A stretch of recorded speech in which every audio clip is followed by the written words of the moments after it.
आपने मुझे दोनों डिमांड में बोलने का अवसर दिया, इसके लिए तहे दिल से धन्यवाद।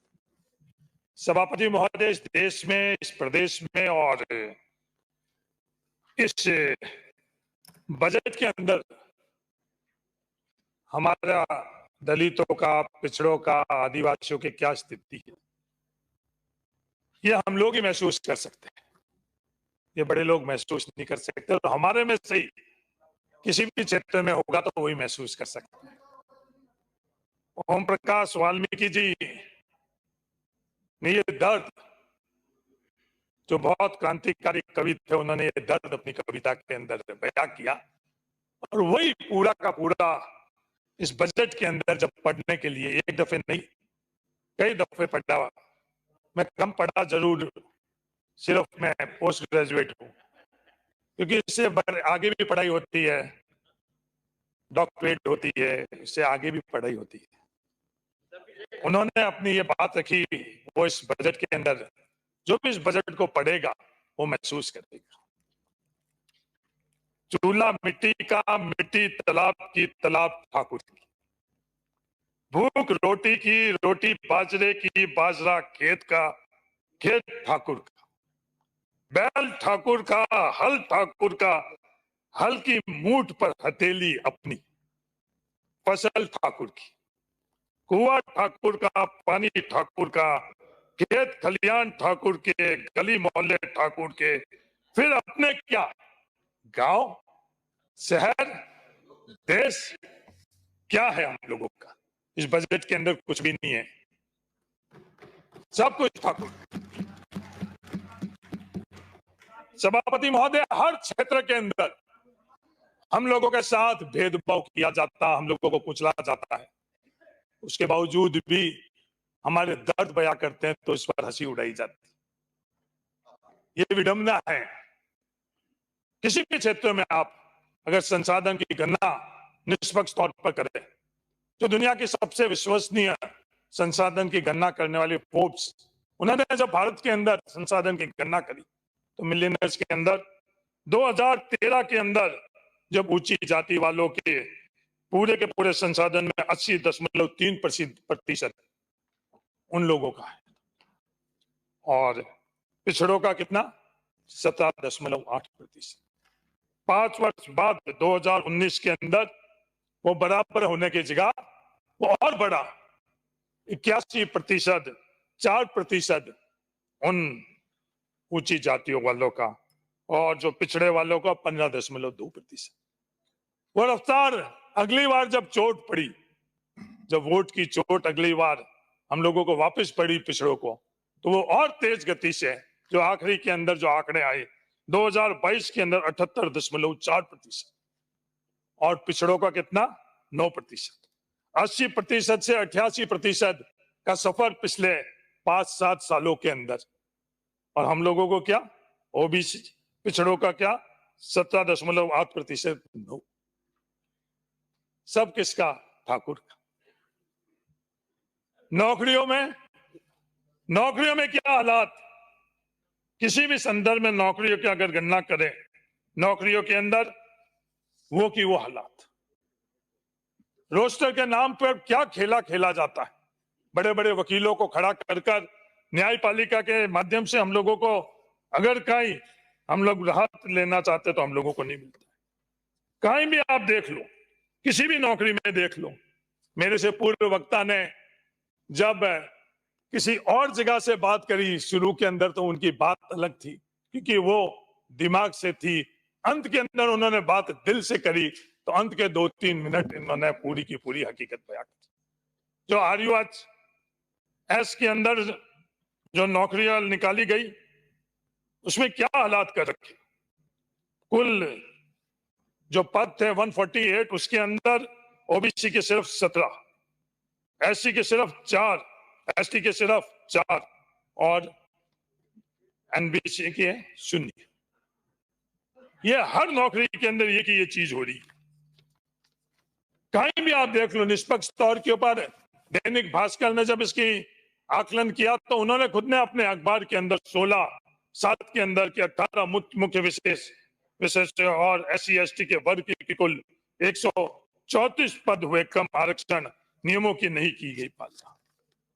हर बार ये हुआ। माइनिंग इंजीनियर के अंदर भी जब विज्ञप्ति देखी तो 67 पद होने चाहिए, 67 पद के जगह ओबीसी को सिर्फ 20 पद। ये अहंकार नहीं रखोगा, कहीं कमी हो गई है, गलती हो गई। तो मेरी सरकार से ये निवेदन है कि सरकार में बैठे वालों से भी ये निवेदन है, आप आवाज उठाओ। हम लोग भी सरकार में थे, आवाज उठाई, और वो आवाज उठाने के बाद में वनपाल की भर्ती के अंदर जब सही रोस्टर नहीं था, उसमें संशोधन कर वापस सही रोस्टर कर और उसके अंदर भर्तियों के अंदर वापस संशोधित भर्ती निकाली गई। सिर्फ वनपाल की बात नहीं है, वनपाल की जो प्रथम विज्ञप्ति थी और बाद में भी वो आप देख लो, आरपीएससी के अंदर देख लो, जो 2022 वाली आरपीएससी की थी उसमें शून्य, और उसको वापस संशोधन करा। तो मेरा नम्र निवेदन है कि जो ये रोस्टर के नाम पर सभापति महोदय, इस व्यवस्था के ऊपर इतनी बड़ी प्रहार कोई नहीं कर सकता जो रोस्टर आज राजस्थान के अंदर नहीं बना हुआ है। बड़े गरूर से ये बोल रहे थे लैंड बैंक बनाएंगे, पूंजी लाएंगे, जो मल्टीनेशनल कंपनीज है उन लोगों के लिए, सोलर के लिए, उनके लिए तो जमीन चिन्हित कर एक एक इंच जमीन चिन्हित हो रही है, पर जो नौकरी के अंदर जो रोस्टर बनाने के संदर्भ के अंदर इतनी बड़ी फौज सरकारी कर्मचारियों के इन सरकार के अंदर है, उसके बाद भी संविदाओं के अंदर, उसके बाद एडवाइजर के नाम पर कितने लोग लेकर आई, पर ये रोस्टर आज भी राजस्थान सरकार का नहीं बना हुआ, और इसकी चोट सिर्फ और सिर्फ किसको, पिछड़ों को, एससी को, एसटी को और एनबीसी। सभापति महोदय, और तो और जो पहले व्यवस्था हुआ करती थी रिमार्क्स की, कि कोई भी भर्ती होती थी उसके बाद में उसका किस वर्ग से है, उस वर्ग के लिए अनिवार्य तौर के ऊपर था, और यह कोई सरकारी फैसला नहीं था, ये सुप्रीम कोर्ट ने आर के सबरवाल बनाम स्टेट ऑफ पंजाब व यूनियन ऑफ इंडिया के 10/2/1995 के अंदर फैसला किया था कि आपको वर्ग को अंकित करना जरूरी है। पर सभापति महोदय, इस प्रदेश का दुर्भाग्य है क्योंकि कोई आवाज नहीं उठा रहा है, सब लोग लगे हुए हैं, पता नहीं अलोकतांत्रिक ढंग से जो कैबिनेट की जगह किसकी सरकार, कि ये ठाकुर का मामला है, यही मैं कहना चाह रहा हूं। और 2000 आज के समय के अंदर सभापति महोदय, आप रोक सके तो रोक दो, और अगर आप कहो तो मैं बैठ जाऊं। इनको बोलने का अवसर मिलेगा, या तो आप अपने खुद के मंत्री को अयोग्य मानते हो, वो जवाब देने योग्य नहीं है, इसलिए उनकी जगह आप खड़ा होकर और क्या करना चाहते हो, तो ये बात कहता है कि मंत्री की जगह आप इसका जवाब दे देना। ये व्यवस्था भी हो सकती है अगर ये इस तरह का करेंगे। सभापति महोदय, ये जो कैटेगरी 2021 के अंदर कैटेगरी नहीं लिखी गई है, ये किसके साथ अन्याय, इनका मंशा क्या है? ये आदेश के अंदर जो हम लोगों का हक है, किसी ने भीख नहीं दी है, सुप्रीम कोर्ट के आदेश से सरकारी हक हम लोगों का, और आप लोगों ने वो हक छीना, ये हक छीन नहीं सकते आप, इसको संशोधन करवाओ। सभापति महोदय, जो एसआई की 2021 के अंदर है, उसी प्रकार 2021 के अंदर भी इन्होंने उसके आगे नहीं उल्लेखित करा। इनकी मंशा क्या है, मैं ये जानना चाहता हूं, जब जवाब दें इनकी मंशा क्या। मैं आरोप लगा रहा हूं कि इनकी मंशा सही नहीं है, अगर मेरा आरोप, मैं चाहता हूं कि आरोप गलत सिद्ध हुई, और ये इसके ऊपर जो कैटेगरी लिखे उसकी तरह से करें। सभापति महोदय, कॉलेज शिक्षा के अंदर सरकार तो कैबिनेट की होती है, तो कैबिनेट की जगह इन्होंने सरकार किसी एक व्यक्ति की बना दी, चलो व्यक्ति की बना दी, और वो व्यक्ति जो मुख्यमंत्री है वो क्या कह रहे हैं कि 65 वर्ष उम्र की जाएगी। वो 65 वर्ष कॉलेज लेक्चर की उम्र करने से किसको नुकसान? वो अच्छी तरह से ये जानते हैं वो नुकसान किसी को है, वो आरक्षित वर्ग को है, वो नुकसान ओबीसी को है, वो नुकसान एससी को, वो नुकसान एसटी को, वो नुकसान युवाओं को है, हर तरह का नुकसान। उसके बावजूद भी उनकी मंशा क्या है वो प्रदेश आज जान चुका 6 महीनों के अंदर। इस सोच के कारण आज ये 65 वर्ष की बात कर रहे हैं। सभापति महोदय, सिर्फ नौकरियों के संदर्भ में नहीं, कहीं भी किसी भी क्षेत्र के अंदर आप जाओ, ये अन्याय उसी प्रकार का रहेगा। सभापति महोदय, मेरे बड़े विद्वान, मेरे पड़ोस के विधायक, अहोर के सम्मानित विधायक ने कहा कि मैंने बजट नहीं पढ़ा। 10 बार बजट पढ़ने के बावजूद भी बजट नहीं पढ़ पाया, तो हाँ, दानी से आने वाला व्यक्ति हूं, बजट नहीं पढ़ पा रहा, कि मेरे ज्ञान के अंदर कुछ कमी है। उन्होंने ये बात का उल्लेख किया सभापति महोदय, इस बजट के अंदर बहुत कुछ मिला है, बहुत कुछ। उन्होंने वो श्रेणियां भी बताई, 2,90,000 करोड़ इस प्रदेश को मिलने के अंदर उन्होंने 3-4 श्रेणियां बताई कि अनुसूचित जाति में अनुसूचित जनजाति के विकास के लिए 1500 करोड़। उन्होंने वो श्रेणी बताई, वंचित वर्ग आबादी के आधारभूत संरचनाओं के लिए 200 करोड़, टीएसपी एरिया के लिए 75 करोड़, एसटी, एसटी, ओबीसी, सफाई कर्मचारी, अल्पसंख्यक समुदाय के लिए 100 करोड़। सभापति महोदय, मेरी तो पोस्ट ग्रेजुएशन सिर्फ इकोनॉमिक्स में है, तो मेरे को इतनी ज्यादा अगर इसमें गणना में कमी आ गई है तो वो बता देना, या पूरी की पूरी जब गणना की जाती, गिनती की जाती है, तो 1875 करोड़, 2,90,000 करोड़ के अंदर 1875। और ये मैं नहीं कह रहा हूं, इन्होंने खुद ने ये बात करी। और ये पूरी की पूरी कितने प्रतिशत हुई? 0.64%। पूरी की पूरी इन्होंने 0.64% करी। सभापति महोदय, ये हर क्षेत्र के अंदर ये अन्याय कर रहे हैं। सभापति महोदय, इन्होंने क्या क्या किया? इन्होंने जो स्कूटी के लिए योजनाओं की घोषणा इस बजट के अंदर करी, सबके लिए करी, पर पता नहीं, वोट लेते वक्त तो आपको ओबीसी नजर आते हैं। इन स्कूटी के अंदर एक वर्ग जिसको वंचित रखा है, इस स्कूटी योजना के अंदर वो ओबीसी वर्ग के लिए रखा है। मेरा नम्र निवेदन है, जब जवाब दे मंत्री महोदय, आपके अधिकार क्षेत्र के अंदर है, इस जवाब के अंदर आप इस ओबीसी को भी जोड़ो। मेरा आपसे नम्र निवेदन है, क्योंकि ये लोग तो, इनकी बात, इनकी भाषा, इनके अहंकार, ये सब तो अलग ही है। मैं इनके लिए क्या कहूं? बेशक नफरतों के बीज बोते हैं वो हर बार, हम मोहब्बत के फूल खिलाकर देंगे उन्हें करार।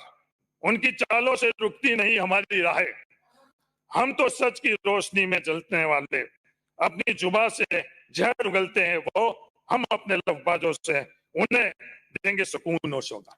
वो उनके पीछे कई तालियां बजाने वाले टेबले भी बजा देते, उनको ये पता नहीं है। उन लोगों को सिर्फ वोटों के वक्त ओबीसी के अंदर कैसे दूरियां पैदा हुई, मूल ओबीसी और ओबीसी के अंदर, उस वक्त तो मूल ओबीसी याद आ रहे हैं। उन ओबीसी पूरे वर्ग को, एससी वर्ग को, एसटी वर्ग के लिए साथ अन्याय हो रहा है, उस वक्त उनको उनके विरोध के अंदर तालियां बजाने के अलावा कुछ महसूस नहीं हो रहा है। ये इस तरह की लोगों की सोच है। सभापति महोदय, हम लोगों के यहाँ एक जब औद्योगिक क्रांति आई, औद्योगिक क्रांति के वक्त के अंदर मजदूर एक वर्ग और श्रेणी हुआ है, दुनिया के अंदर आई, और मैनचेस्टर के अंदर उनके साथ जो अन्याय हो रहा था उसके खिलाफ बड़े आंदोलन हुए और कानून बने। इस नया दौर के अंदर एक नया वर्ग आया है, जिस नए वर्ग को गिग वर्कर कहते हैं, और उनकी संख्या कम नहीं है, 77 लाख के करीब अंदाजन इस सर्वे हुए जब इस देश के अंदर है। ये गिग वर्कर है कौन? जो हम लोगों के परिवार के लोग इन गिग वर्कर के माध्यम से जो डिलीवरी देते हैं। दुनिया की बड़ी से बड़ी ब्रांड अमेजन जैसे के लिए भी अगर कोई रीढ़ की हड्डी है तो ये गिग वर्कर है। ये गिग वर्कर हम लोगों को सामान पहुंचाते हैं। गिग वर्कर, उनके अलावा जो उबर, ओला जैसे दुनिया की बहुत बड़ी एमएनसीज है, उनके अंदर जो ड्राइवर लोग हैं वो भी इन गिग वर्कर के अंदर शामिल होते हैं। इस देश के अंदर सबसे पहले उन लोगों के लिए चर्चा करी, चिंता जाहिर करी, उन लोगों की आवाज बनकर कोई उभरे, उनका नाम राहुल गांधी। भारत जोड़ो यात्रा के दरमियान जब यहाँ राजस्थान के अंदर राहुल गांधी जी आई तो उनसे संवाद किया राजस्थान सरकार, हम लोगों को कहा कि इस गिग वर्कर के संबंध के अंदर कुछ कार्य करो, और राजस्थान सरकार ने Rajasthan platform based gig workers registration and welfare कानून बनाया।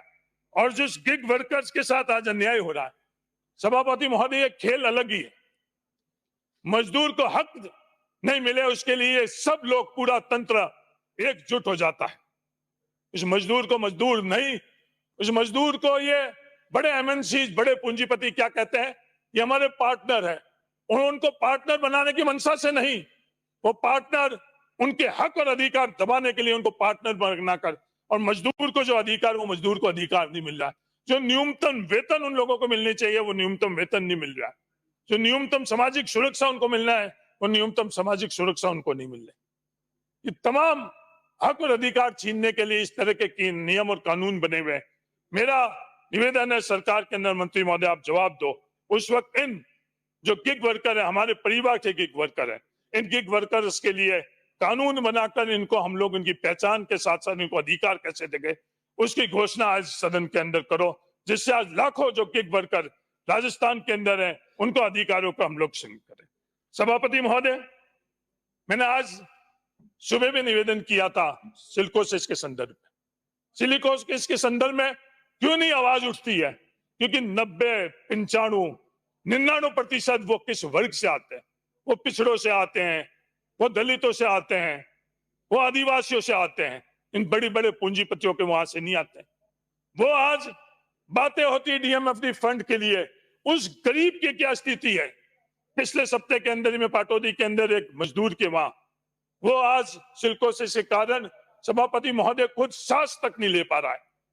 जो कोविड के वक्त के अंदर बड़े बड़े लोगों के वहां जो ऑक्सीजन प्लांट लगे रहते थे, उस गरीब के वहां उस ऑक्सीजन प्लांट के माध्यम से वो सांस ले रहा है। उसका बुजुर्ग बाप, 85 साल का बुजुर्ग बाप, उसके परिवार, उसके 2 बेटी, उसकी पत्नी और उसकी मां को 2 वक्त की रोटी कैसे मिले, उसका भरण पालन करने के लिए वो मजदूर का बाप 85 साल का उस घर के अंदर नहीं था। हम सबके माता पिता उस उम्र के अंदर घर में जितना हम लोगों से बन पाता है उनकी सेवा करते हैं, उनको संसाधन हम मुहैया करते हैं, पर उसकी मजबूरी कि वो सिलिकोसिस के बीमार होने के कारण आज 85 वर्ष के अंदर अगर वो मजदूरी में नहीं जाए तो उसका घर के अंदर 2 टाइम का चूल्हा नहीं चले। पूरा 1 साल से ज्यादा हो गए, आप दोषारोपण लोगे, ये कांग्रेस करोगे, बीजेपी करोगे, इधर की पक्ष की बात करोगे, विपक्ष की बात करेंगे, पर उस गरीब का चूल्हा कांग्रेस बीजेपी नहीं देखता है, उस गरीब की थाली कांग्रेस बीजेपी नहीं देखती, पक्ष ना पक्ष नहीं देख रही है। वैसे सिलिकोसिस से बीमार होने वालों के लिए हम लोग कोई भी और प्राथमिकता नहीं है, सबसे पहले कोई प्राथमिकता है उस मजदूर के अंदर भी, जो आज सबसे बड़ा मिनरल के डिपॉजिट का है पूरे देश के अंदर, सबसे ज्यादा राजस्थान में, उसके ऊपर कितना खेला खेला जा रहा है, कितना विवाद हो रहा है, क्या क्या संसाधन की लूट हो रही है, पर उस गरीब मजदूर की लिए हम लोगों के पास न्यूनतम जो हम लोग उसको दे रहे हैं 3 लाख रुपए, बीमार होने के बाद में 1 साल हो गया, उन गरीब लोगों को नहीं मिल रहा। सभापति महोदय, मेरा आपसे यही निवेदन है, ये तमाम जो इस बजट के अंदर ये सब हालात बने हुए हैं, बड़े बड़े महलों के लिए, ठाकुरों के लिए तो बहुत कुछ है। आज अरे साहब, ये रिफाइनरी कौन खा गया? ये रिफाइनरी कौन खा गया है वो भी पता है। चिल्लाना हिम्मत हो तो वह जाकर ये बात कर लो, ये करना जो कर ले, हिम्मत है वो कर लो, सब अच्छी तरह से कर लो। ये आवाज मजदूर की, ये आवाज पिछड़ों की, ये तमाम लोग इकट्ठे हो जाए, ये आवाज दबा नहीं सकते हैं। सभापति महोदय, ये हरीश चौधरी एमएलए और वोट के लिए डर कर इन लोगों के आगे नहीं झुकेगा। हम लोग राजनीतिक ताकत के लिए इन लोगों से आगे नहीं घिसेंगे। ये अपने आप क्यों खड़े हो रहे हैं, कितना भी खड़े हो जाए, ये आवाज ये दबा नहीं सकते हैं, मजदूर की आवाज नहीं दबा सकते हैं, पिछड़ों की आवाज नहीं दबा सकते हैं। धन्यवाद। जय हिंद, कामराज।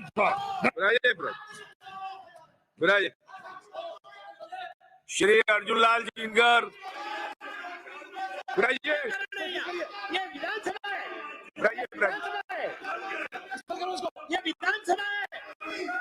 श्री अर्जुन लाल जिनकर, क्या बिगड़े? श्री अर्जुन लाल, श्री अर्जुन लाल बोलिए आप। ब्राइए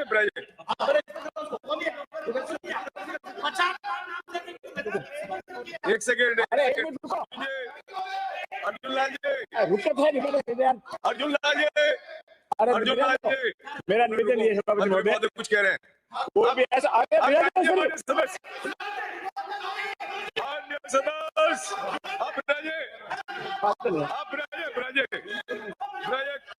माननीय मंत्री महोदय कुछ कह रहे हैं। मेरा आपसे अनुरोध है, हम सब एक हैं, अगर किसी वर्ग को, किसी समाज को अगर संबोधित करके ऐसे शब्द जिसको आहत होता है, मेरा शब्द इसको डिलीट किया जावे, और ऐसा आपका उद्देश्य नहीं होना चाहिए। ऐसा जो सदन के ये अनुकूल नहीं है उसको एक बार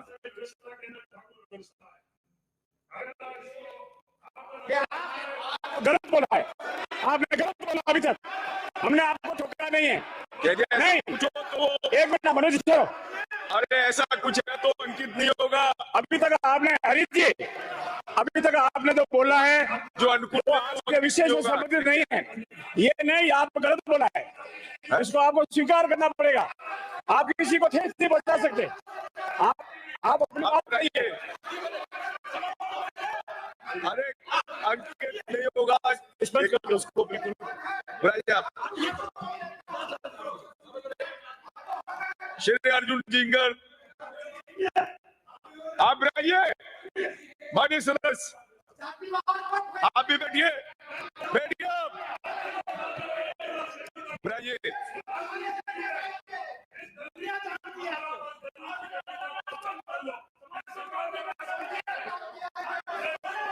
हाथ को अंकित नहीं होगा।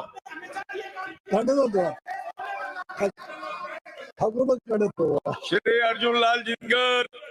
माननीय सभापति महोदय, सदन थोड़ा सा गर्म हो गया। मैं आपको धन्यवाद देना चाहूंगा। किसी की भी एक सेकेंड, किसी की भी हम भाव जाए। साथ ही साथ थोड़ी देर पहले बात जो किलों की चल रही थी, महलों की चल रही थी, मैं कहना चाहूंगा कि ये किले, ये महल, ये शौर्य और गाथा के प्रतीक हैं। ये किले, ये महल अर्पण, समर्पण और तर्पण के प्रतीक हैं। ये किले और महल जब कभी मुगल आक्रांताओं के हमले हुआ करते थे तो हमारे बहन बेटियों की इज्जत बचाने के लिए ये किले और महल काम आया करते थे। ये किले मुश्किल में उन शरणागतों को शरण देने के लिए काम आया करते थे। साहब, राजस्थान की जब बात की जाती है तो कहा जाता है कि बिल्कुल पग पग सूरा देवली, पग पग सतिया थान, मन डर पे डग मेलता, रंग है राजस्थान।